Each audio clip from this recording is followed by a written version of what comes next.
RoboCop. The movie that asked, what if a police officer was also a tank, but with feelings? A film so gloriously violent and satirical that it somehow made the dystopian future of crime-infested Detroit look oddly entertaining. Buckle up, folks, because today we're diving headfirst into the metal-plated one-liner packed gloriously over-the-top world of 1987's RoboCop.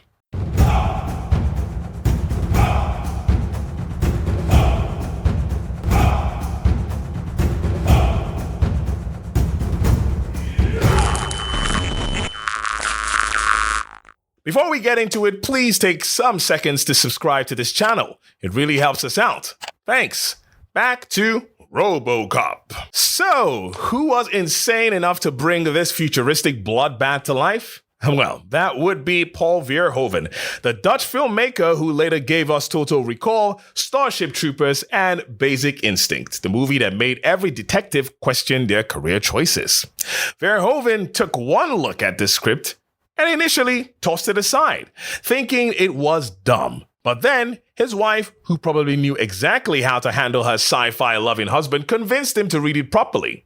Good call, Miss Verhoeven, because what we got was a masterclass in satirical action cinema. All right, let's break it down. The year is the near future, aka 1987, pretending it knows 2023. And Detroit has become a dystopian crime hellscape run by evil corporations, street thugs, and fashion choices that should have been outlawed. Enter Officer Alex Murphy, played by Peter Weller, a good cop with a loving family and unfortunately the worst luck imaginable. On his first day patrolling the worst part of the town, he and his partner, Ann Lewis, played by Nancy Allen, run into the Clarence Bodiger Gang, a group of criminals who look like they moonlight as backup dancers for a heavy metal band. Murphy is captured, and in what is easily one of the most brutal execution scenes in film history, he gets shot to pieces. And I mean pieces. Seriously, they turned this man into Swiss cheese before finishing him off with a headshot. But because this is the 80s, the police department, now owned by the sinister corporation OCP, goes, hey, why waste a perfectly good corpse?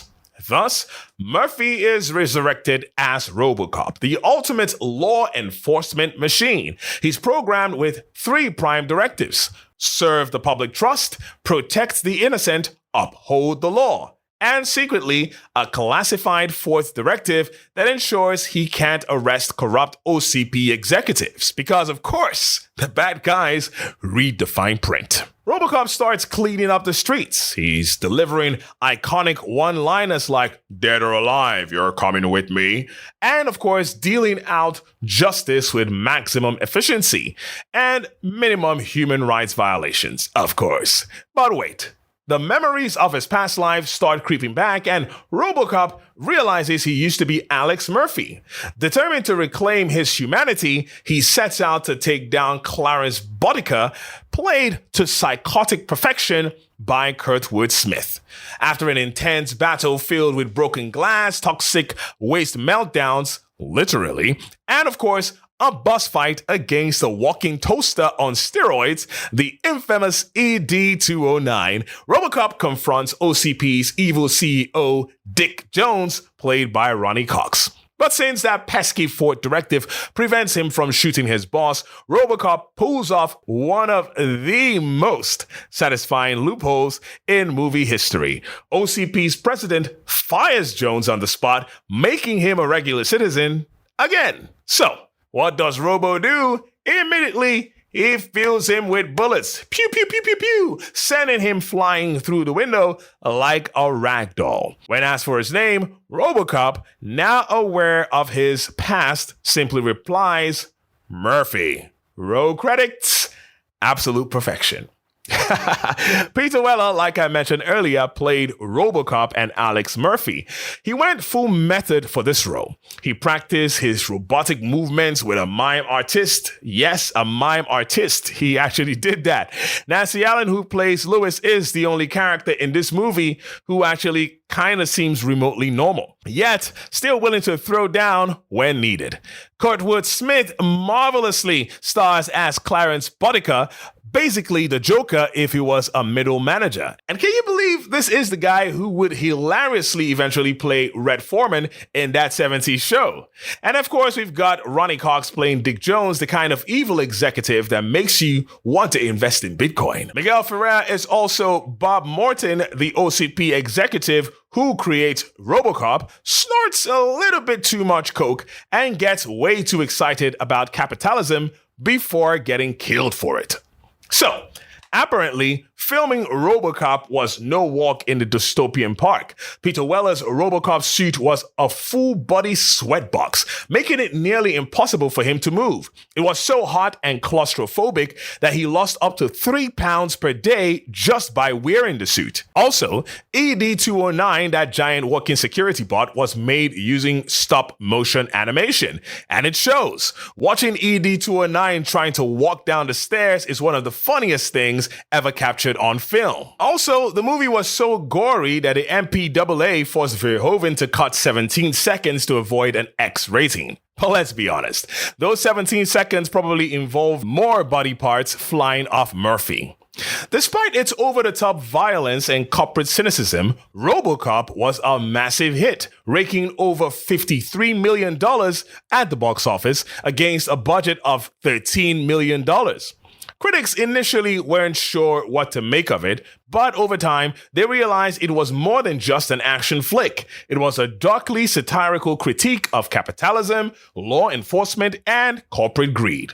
Today, it holds a 91% rating on Rotten Tomatoes, and fans still quote its lines like their religious scripture. So, why did RoboCop eventually become a cult classic? Well, like I said, it's got some unforgettable one-liners. If you've never yelled, "I'll buy that for $1" at the TV, are you even living? Also, beneath all the explosions, RoboCop is basically a dystopian corporate horror story. It's also got some over-the-top insane violence that makes you kind of stop being disturbed at some point and start to find it hilarious. And of course, 40 years later, the ideas of privatized police forces and corporate overlords are even more relevant than ever. So, does RoboCop still hold up today? Yes, absolutely, in my opinion. This movie is a masterpiece of action, satire, and cheesy one-liners. It's so good that Hollywood has tried and failed to remake it multiple times.